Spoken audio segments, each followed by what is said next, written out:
ایرانی افواج کی جانب سے امریکی جارحیت کا منہ توڑ اور فوری جواب۔ مشرق وسطی میں امریکی اڈوں کو میزائلوں اور ڈرونز کے ذریعے نشانہ بنایا۔ پاسداران انقلاب کے مطابق اردن میں امریکی ایئر بیس کے command and control centre, Oman میں امریکی بحری جہازوں کو ایندھن فراہم کرنے والے پلیٹ فارم، کویت میں عسکری تنصیبات کو نشانہ بنایا۔ قطر میں العدید ایئر بیس پر بیلسٹک میزائلوں سے حملہ کیا گیا۔ ایرانی افواج کے ترجمان کا کہنا ہے کہ امریکہ جب بھی جارحیت کرے گا اسے جواب ضرور ملے گا۔ کنٹرول کی کوششیں پھر جنگ میں بدل گئیں۔ امریکہ اور ایران کے ایک دوسرے پر تباہ کن حملے۔ امریکہ نے ایک بار پھر ایران کے کئی شہروں پر فضائی حملے کیے۔ سینٹ کام کے مطابق آبنہ ہرمز میں بحری جہاز پر حملے کے جواب میں ایران کے 140 فوجی اہداف کو نشانہ بنایا۔ بندر عباس، بشہر، چابہار، کنارک، میناب اور سیرک میں حملے کیے۔ امریکی وزیر جنگ پیٹ ہیگزٹ کہتے ہیں ایران کو ایک موقع دیا تھا جو اس نے ضائع کر دیا۔ تہران اب اپنی غلطیوں کی قیمت چکا رہا ہے۔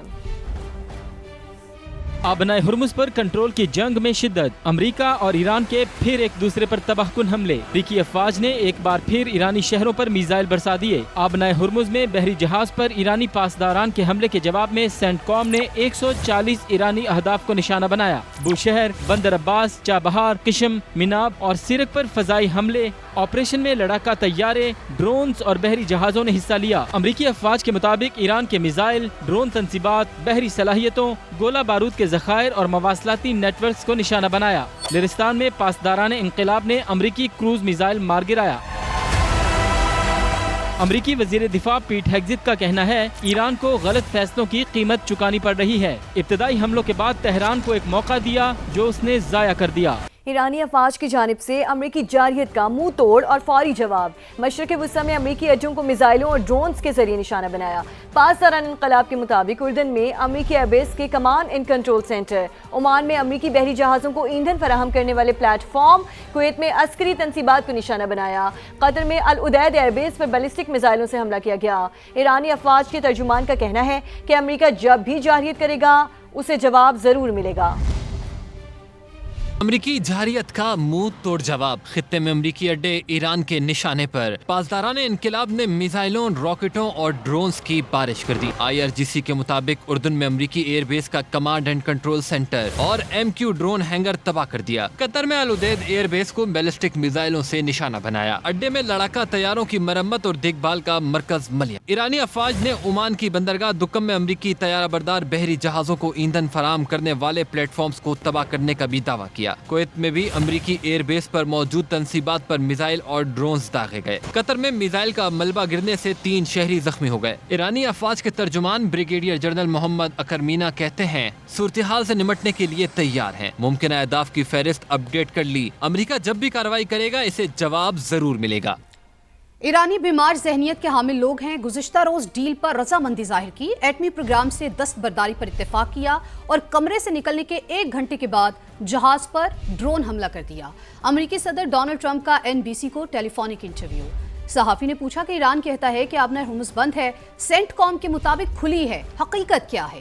امریکی صدر نے کہا آبنہ ہرمز کھلی ہے، لنزے گراہم کے احترام میں مزید بات کرنا نہیں چاہتا۔ آبنہ ہرمز بند ہے یا کھلی ہے؟ امریکہ اور ایران کے متضاد بیانات۔ ایرانی پاسداران انقلاب کے مطابق آبنہ ہرمز کو ہر قسم کی آمد و رفت کے لیے بند کر دیا گیا ہے۔ پرشین گلف اسٹریٹ اتھارٹی نے بھی جہاز رانوں کو آبنہ ہرمز کی بندی سے آگاہ کر دیا، اگلے نوٹس تک سفر نہ کرنے کی ہدایت بھی کر دی۔ دوسری جانب امریکی سینٹ کام کا کہنا ہے کہ آبنہ ہرمز عالمی قوانین کی پاسداری کرنے والے جہازوں کے لیے کھلی ہے۔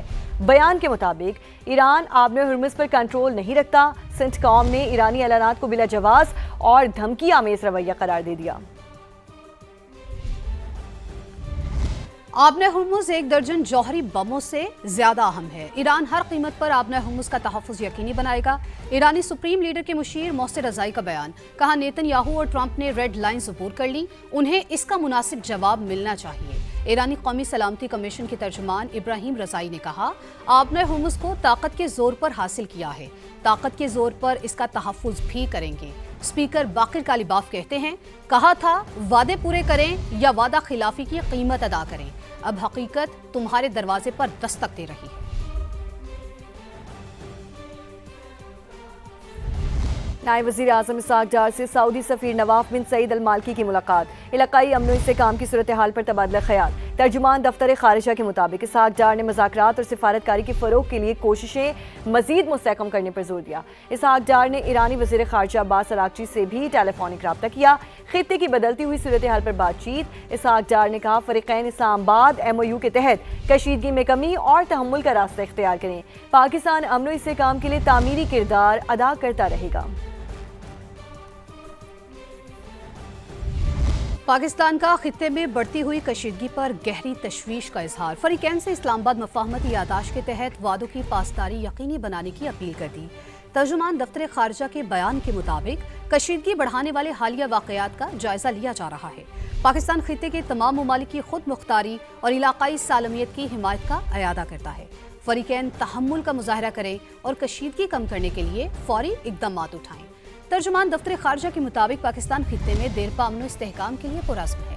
سفارتکاری کے ذریعے ہر ممکن تعاون جاری رکھیں گے۔